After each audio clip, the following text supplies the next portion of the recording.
Pagbasa mula sa aklat ng Eksodo. Noong mga araw na iyon, naglakbay ang mga Israelita patungong Sukot. Humigit kumulang sa 600,000 ang mga lalaki bukod pa sa mga babae at mga bata. Maraming hindi Israelita ang sumama sa kanila. Marami silang dalang tupa, kambing at baka, at niluto nila ang dala nilang gagawing tinapay na wala pang lebadura. Hindi nila ito nakuhang lagyan ng lebadura sapagkat apurahan ang kanilang pag-alis sa Ehipto. Wala na silang panahong magluto ng pagkain. Ang mga Israelita ay nanirahan sa Ehipto ng 430 taon. Huling araw ng ika-430 taon nang umalis sa Ehipto ang mga hukbo ng Panginoon. Nang magdamag na yaon sila iniligtas ng Panginoon at inilabas sa Ehipto. Kaya ang magdamag na yaon ay itinalaga nila sa pag-aalaga sa pagliligtas sa kanila ng Panginoon. Ang pag-aalagang yaon ay patuloy nilang gagawin habang panahon. Ang salita ng Diyos. Ang pag-ibig ng may kapal ay tunay na walang hanggan. O pasalamatan ang Panginoong Diyos pagkat siya'y mabuti. Ang kanyang pag-ibig ay pangwalang hanggan at mananatili. Nang tayo'y malupig ng mga kaaway, di niya nilimot. Ang kanyang pag-ibig ay mananatili at di matatapos. Nang tayo'y masakop ng mga kaaway, pinalaya tayo. Ang kanyang pag-ibig ay mananatili, hindi magbabago. Ang pag-ibig ng may kapal ay tunay na walang hanggan. Ang mga panganay ng mga Ehipsyo ay kanyang pinatay. Ang kanyang pag-ibig ay di kumukupas at pangwalang hanggan. Ang nasa Ehiptong mga Israelita, siya ang naglabas. Ang kanyang pag-ibig ay mananatili at hindi kukupas. Ang ginamit niya ay mga kamay niyang makapangyarihan. Ginagawa niya ito pagkat ang pag-ibig niya ay walang hanggan. Ang pag-ibig ng may kapal ay tunay na walang hanggan. Ang dagat ng tambo ay kanyang hinati at natuyong tunay. Ang kanyang pag-ibig ay hindi kukupas at pangwalang hanggan. Ang pinili niyang bayan ng Israel ay doon dumaan. Ang pag-ibig niya ay hindi kukupas at pangwalang hanggan. Ang harit Faraon at ang hukbo nito ay kanyang nilunod. Ang pag-ibig niya ay pangwalang hanggan, hindi matatapos. Ang pag-ibig ng may kapal ay tunay na walang hanggan. Ang mabuting balita ng Panginoon ayon kay San Mateo. Noong panahong iyon, umalis ang mga Pariseyo at nag-usap-usap kung paano ipapapatay si Jesus. Alam ito ni Jesus kaya't umalis siya roon. Maraming sumunod sa kanya at pinagaling niya ang lahat ng may sakit. Ngunit mahigpit niyang ipinagbilin sa kanila na huwag ipamamalita ang tungkol sa kanya. Nangyari ito upang matupad ang sinabi ni Propeta Isaías. Naririto ang lingkod ko na ako rin ang humirang.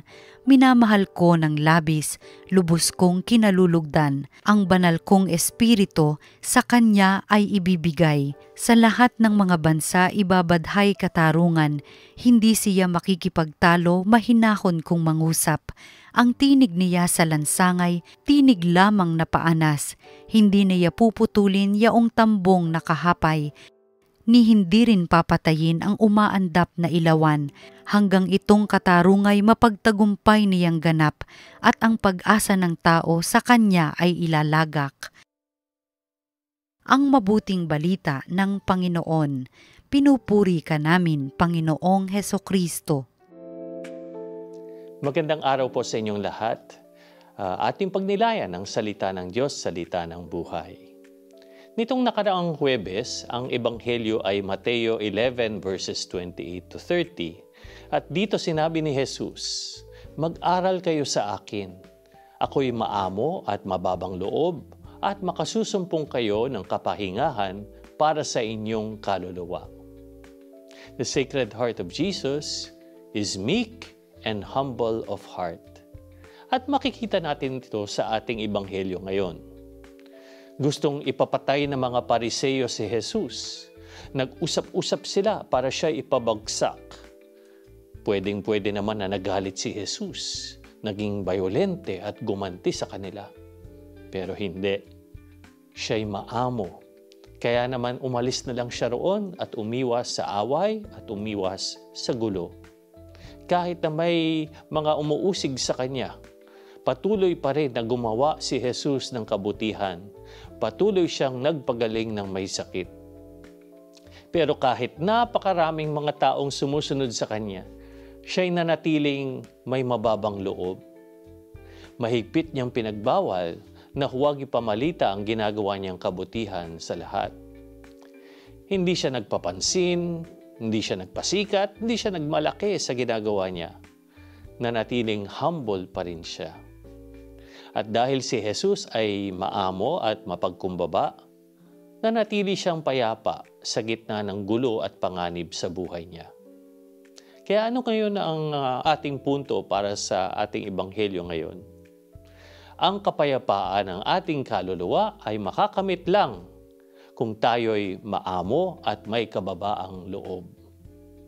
May kakilala akong parish priest na binastos daw ng isang parish volunteer habang nagmi-meeting ang parish pastoral council.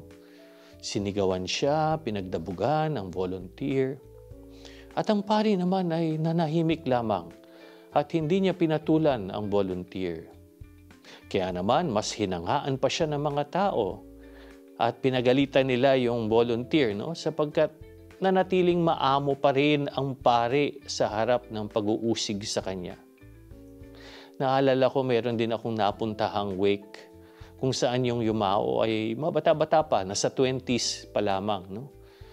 Pero ang daming nagpunta sa wake at bumisita sa kanya at nagsasabi ng magagandang bagay tungkol sa kanya. Nagulat ang pamilya kasi marami pala siyang ginagawang kabutihan na hindi man niya pinapaalam sa iba. Tahimik lang siyang tumutulong sa mga tao ng may kababaang loob. Kaya naman love na love siya ng mga tao. Kaya magandang tanungin natin sa ating sarili, ano ang mga gagawin ko upang tularan ang puso ni Jesus na maamo at may kababaang loob?